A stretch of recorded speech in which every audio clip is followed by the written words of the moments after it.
Okay, so first I want to say, kei te mihara koutou, you're all awesomely doing really well. Alright, you're actually making progress. Might not feel like it, but it's quite heavy and it's quite science heavy.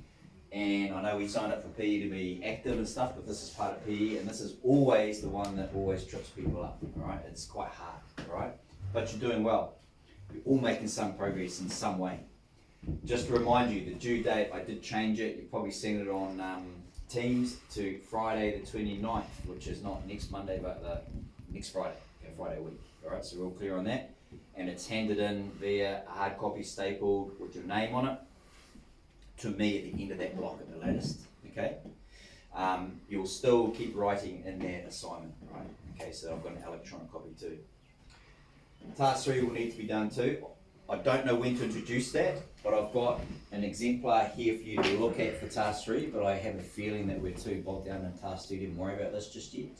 But if you want it, you can come and have a look. Bear in mind, this is quite I wrote this one myself, and I've kind of gone overboard, so you can see kind of all of the different ways you might attack it, okay? So it's kind of extra excellence, but I've done that so that you've got a lot of different ideas to sort of pull out. So that's task 3, okay?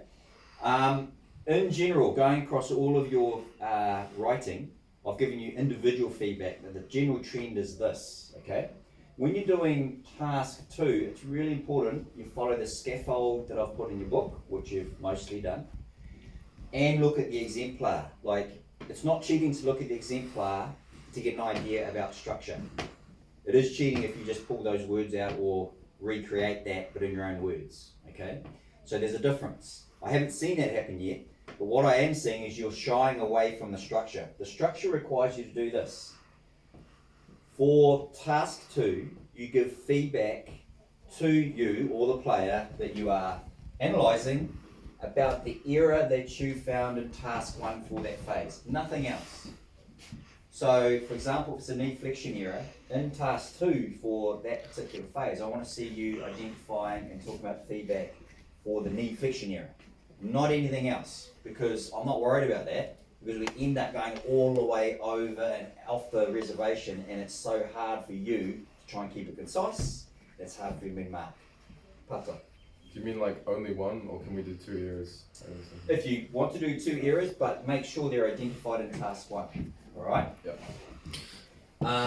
And then at level 3, explain using the relevant biomechanics how that feedback is going to help the skill.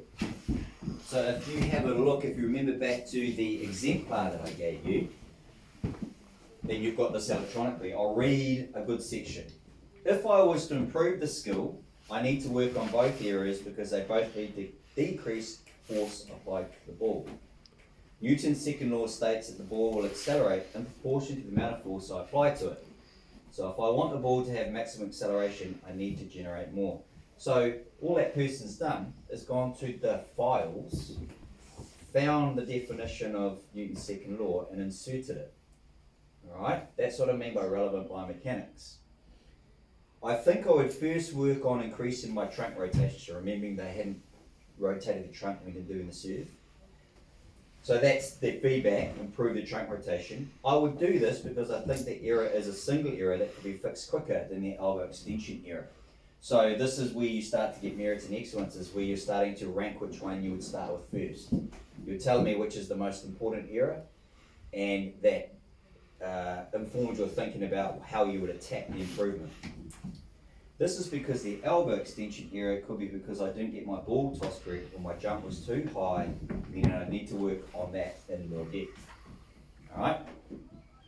If I was to improve my trunk rotation by using my obliques more, I will be adding to force summation. Force summation law states that to produce optimal force for a skill, I need to use my largest muscles, the smallest muscles, in a timeless sequence way, blah, blah, blah, blah, blah. They've just gone and grabbed that stuff from the file section and put it in there to justify why that feedback is going to be biomechanically useful to improve the skill. Does that make sense? Yes? Everybody's got to this point here, probably, but where we've fallen over or in general, it's just the depth here, alright? If you're having trouble with identifying the right biomechanical principle, or you don't know how deep to go into, what do? Yeah, that's what I'm here for, alright? I'm here to support you to try and improve. This is how I do it, okay? I think that's it. Is there any